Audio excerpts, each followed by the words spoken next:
Dr. Lisa Cameron, who's a former member of the Parliament in the UK. Many thanks, Congressman Pittenger, and it's a deep pleasure to be here with you all for this very important forum. I feel that the contributions we've had already have been excellent and also naturally flow into some of the work that we're going to speak about next on digital currencies. When I joined the Parliament in 2015, I didn't have a tech background at all. Actually, I was the very first clinical psychologist ever to be elected to the UK Parliament. I mean, many of my peers said that we definitely needed psychologists in our parliaments, and I agree with that. So it was quite a unique thing for me to be asked in 2021 to chair the cryptocurrency cross-party working group at that time, and that was how I developed my interest. Looking at digital assets, looking at cryptocurrency. I came from a position at the time that my own constituent had lost some money, and he was asking me what's happening, how do I get redress, and what's the state of regulation at that point in the UK. So we did some research into it, and there had been in 2021 no debates in the House of Commons at all on cryptocurrency, digital assets, so it was very new to us all. That said, we also did some research and found that my constituents' experience of losing money from a scam was actually quite commonplace at that time, and therefore clearly we did have to look at regulatory processes for consumer protection.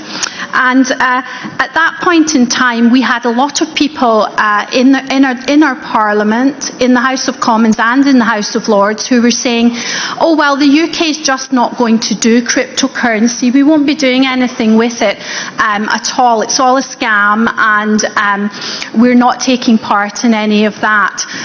Then we did the research way back then, 2021. Well, everyone was doing it. 4 million of the population were way ahead of the Parliament. So we had to go back and say, if you're concerned about this, you really need to, from a perspective of consumer protection, then start to look at regulatory processes. And we've been very impressed with the work that's been done in the EU with the MiCA regulations coming to the forefront, and more laterally as well, the work in the US looking very much at development of stablecoins. But it became apparent this isn't something that we can put back into a box. We need to look at how it's going to impact our day-to-day daily lives, also some of the underpinning technology behind, including the blockchain technology. And as legislators, we moved from a position of having very, very limited knowledge. So my role chairing this group, which Congressman has been very kind in saying I'm an expert. I don't believe I'm an expert in the technology, but I'm an expert now in helping parliaments, I think, including our own, to begin to learn and be educated and understand about technology. So we produced the first report in history in the House of Commons, between the House of Commons and the House of Lords, looking at the UK as a potential hub of digital technology. And then we started to also look at how we could educate the MPs better. We had many, many meetings bringing companies and organisations from all different perspectives, including compliance and security, into the Parliament. And we also started to take the MPs out with the Parliament as well, to meet with the innovators, to meet with the people who are going to develop the technology of the future, and to look at the use cases. And one of the most interesting things that happened was we We had some representation from the Deputy Digital Minister from Ukraine round about the time of the conflict starting, and they were informing the Parliament that actually when traditional systems were struggling at that time, they were able to use cryptocurrencies and digital assets to get money to the most vulnerable. We know now that many countries, including the UK, are looking at using digital currencies to make sure that we can get money through our aid budget to the most vulnerable, cutting out intermediaries and using the blockchain technology to make sure it gets to the proper recipient who it's intended to. And of course our taxpayers are very keen that money is not wasted.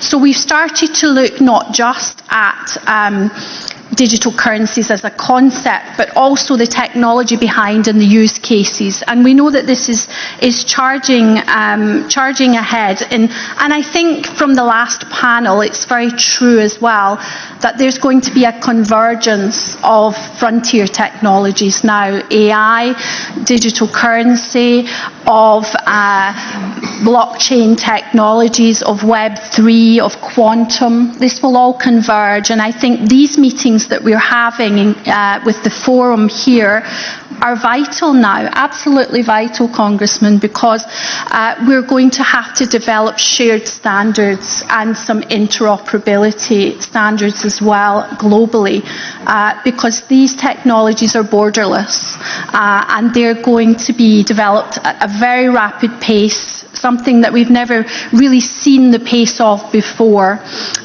So some of the work I'm doing now, since moving on from Parliament last year, I'm working heavily with the US on the UK-US Crypto Alliance, developing some shared guidance and standards.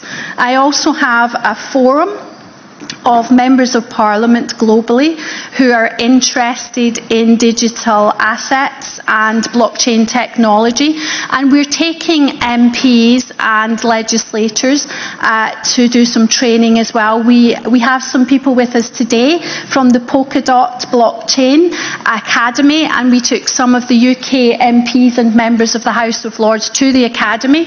We all had our certificates again as though we were back at school.